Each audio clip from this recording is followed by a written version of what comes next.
નવરાત્રીના આયોજન અંગે સુરત મહાનગરપાલિકા દ્વારા ગાઈડલાઈન બહાર પાડવામાં આવી છે। રાજકોટ અગ્નિકાંડની ઘટના બાદ સુરત મહાનગરપાલિકા પણ સતર્ક બન્યું છે। નવરાત્રીના આયોજન સ્થળ અંગેના નિયમો તેમાં રજૂ કરવામાં આવ્યા છે, જેમાં આયોજનનું સ્થળ એ શાળા, હોસ્પિટલ કે પછી કોઈ જ્વલનશીલ પદાર્થના ગોડાઉનથી દૂર હોવું જોઈએ તે પ્રકારની સૂચના અપાઈ છે। આયોજક કોઈપણ સ્ટ્રક્ચરની અંદર સ્ટોલ બનાવી શકશે નહીં। ડીઝલ જનરેટરને સ્ટેજ અને અન્ય પંડાલથી દૂર રાખવાનું રહેશે। આયોજક નિયમો તોડે તો પાલિકા અને પોલીસ દ્વારા કાર્યવાહી કરાશે। નવરાત્રીના આયોજન માટે 13 આયોજકોની અરજી મળી છે। આ વખતે સુરતમાં 3 મોટા ડોમમાં નવરાત્રીનું આયોજન થાય છે।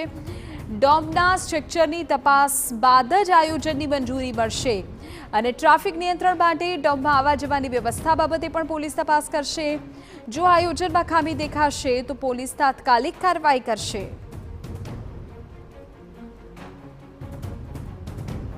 ગેમ ઝોનની અંદર જે આગની ઘટના બની હતી અને ત્યારબાદ જે રીતે તહેવારો જે સામે આવી રહ્યા છે તેને લઈને તંત્ર દ્વારા સતર્કતા દાખવવામાં આવી રહી છે।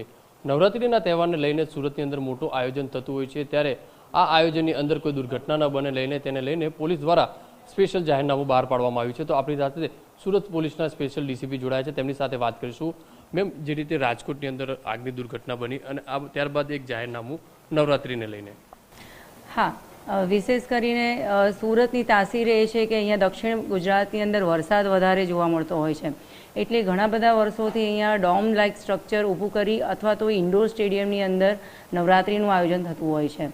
તો આવા સ્ટ્રક્ચર જે છે એની સ્ટેબિલિટી ચકાસવાનું આ વખતે ખાસ અમે ધ્યાન રાખ્યું છે અને જે ઘટના આપણે વાત કરી રાજકોટની એને ધ્યાનમાં રાખી અને આગ લાગવાની ઘટના વખતે કેવી રીતે ઇમરજન્સી ઇવેક્યુએશન એમના પ્લાનિંગ રહેશે, ફાયર એનઓસી એમની પાસે છે કે નહીં, લેટેસ્ટ એમની પાસે સાધનો છે કે નહીં એ પણ જોવામાં આવશે અને એમની ખાસ કરીને કેપેસિટીથી બહાર પબ્લિક એમાં ના આવે, ખેલૈયાઓની સુરક્ષાનું ખાસ ધ્યાનમાં રાખવામાં આવે।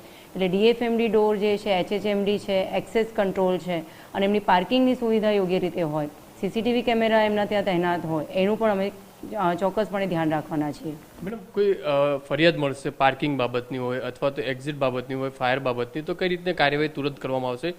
કારણ કે શરૂઆત થઈ ગયા પછી જે તે વખતે પોલીસ તેને રોકી શકતી નથી। ખાસ કરીને તો પહેલાં લાયસન્સ જ્યારે મોટા આયોજકને ઇસ્યુ કરવામાં આવશે ત્યારે જ દરેક નોર્મ્સ ઉપર આપણે વિશેષ તકેદારી એમાં રાખવાના છીએ।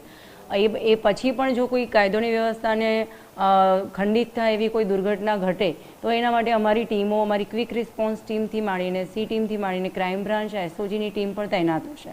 અમારો કંટ્રોલ રૂમ જે છે 24 અવર્સ કાર્યરત તો હોય જ છે, પણ વિશેષતઃ એ દિવસોમાં કમાન્ડ એન્ડ કંટ્રોલ રૂમના સીસીટીવી ઉપર અમારી સ્પેશિયલ વોચ ટીમ રહેશે કે જે આવી ઘટનાઓ ઉપર ચાંપતી નજર રાખશે।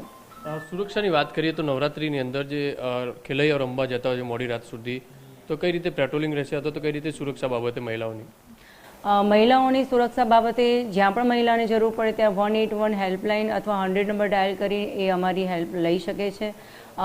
ખાસ કરીને નિર્જન જગ્યાઓ જે હોય, અવાવરૂ જગ્યાઓ હોય, ત્યાં કોઈ દુર્ઘટના ના ઘટે એના માટે અમે અલગથી પેટ્રોલિંગ રાખવાના છીએ। કારણ કે ભીડભાડવાળી જગ્યાઓમાં તો ખૂબ વસ્તીની અંદર ઘણા બધા ક્વિક રિસ્પોન્સ આપણે આપી શકતા હોઈએ છીએ, પણ આ વખતે અમારી બધી બાજુ સુરતના ખૂણે ખૂણે અમારી નજર રહે એ રીતે અમારી આયોજન કરવામાં આવ્યું છે।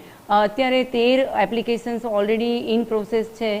ગયા વર્ષની વાત કરીએ તો 17 જેટલા મોટા આયોજકોને આપણે પરમિશન આપી હતી, એટલે આ વખતે 20 જેટલા લગભગ આયોજકો પરમિશન લેશે એવી રીતની અત્યારે ચાલી રહી છે।